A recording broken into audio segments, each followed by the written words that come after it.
Hello students, welcome back to the biology class. So in the last class we continued the chapter 18th, body fluid and circulation, and we discussed about the RH factor along with the coagulation of blood, and the topic which in the topic of lymph we covered the various functions of lymph and its composition.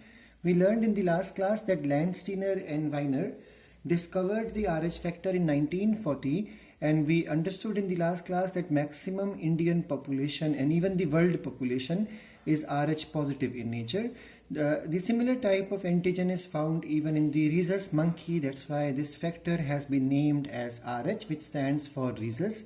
We learned that if the Rh factor is present in a person, then the blood is considered as a positive one, otherwise the negative one. And we also learned that the genes which is responsible for the Rh factor formation is present on the chromosome number 1. We also learned that according to the genotype of a person, a capital R, capital R, capital R and small r genotypic combination is Rh positive in nature, and small r, that means the homozygous recessive form does not cause the formation of the antigen. We also learned about the erythroblastosis fetalis, which is even discussed in the NCERT also, that the trouble develop in the Rh factor when a Rh positive blood happens to come in contact with the Rh negative person. So such problems may occur during the blood transfusion or during the pregnancy in which the mother is negative and the child developing is positive in nature. We also learned about the coagulation of blood, that the blood coagulates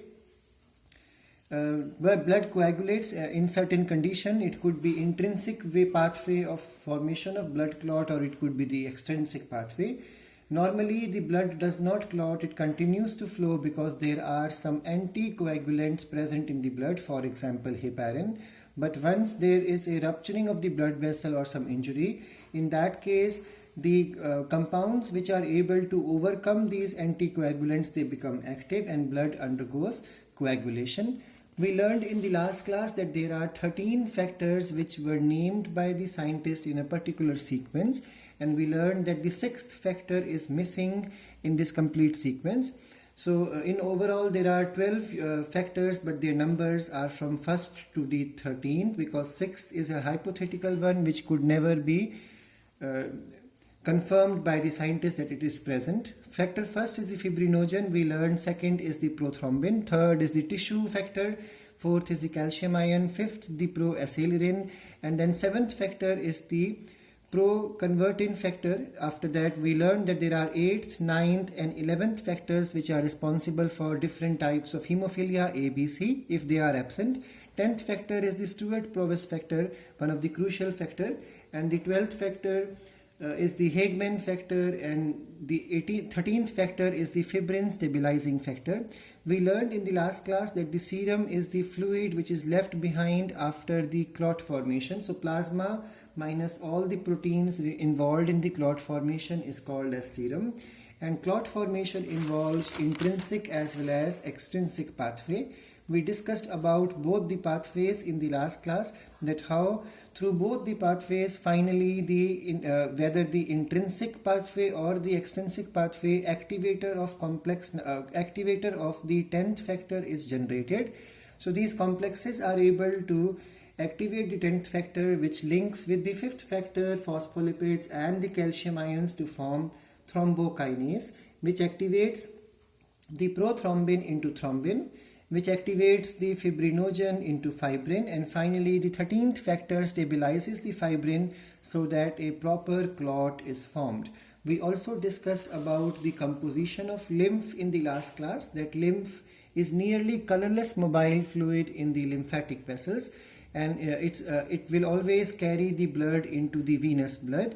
And lymph is also made up of plasma and deformed elements, but the composition of the lymph is slightly different when we talk about plasma, and a lot different when we talk about the formed elements. The formed elements found in the lymph are just the WBCs.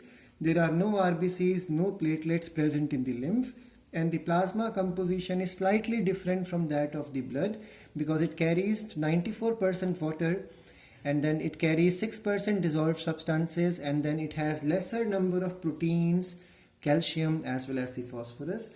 Lymphatic system is the accessory system which is of extracellular fluid, and it passes into blood. Lymphatic system, we learned in the class is made up of lymph capillaries, then we have lymph vessels along with the lymphoid organs and tissues. We discussed about that the main function of lymph is to act like a mediator between blood and the tissue, and it also is responsible for the defense system. So for destruction of the pathogen, it is also involved into the maintaining the quality as well as the quantity of the blood. We also learned that the kidney happens to function smoothly because the lymph is there, and even the waste products are picked up by the lymph from the tissues.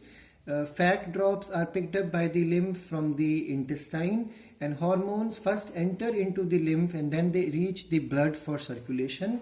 So there are so many functions lymph is involved in. So that's why it is also called as mediator between the blood as well as the tissues of the body.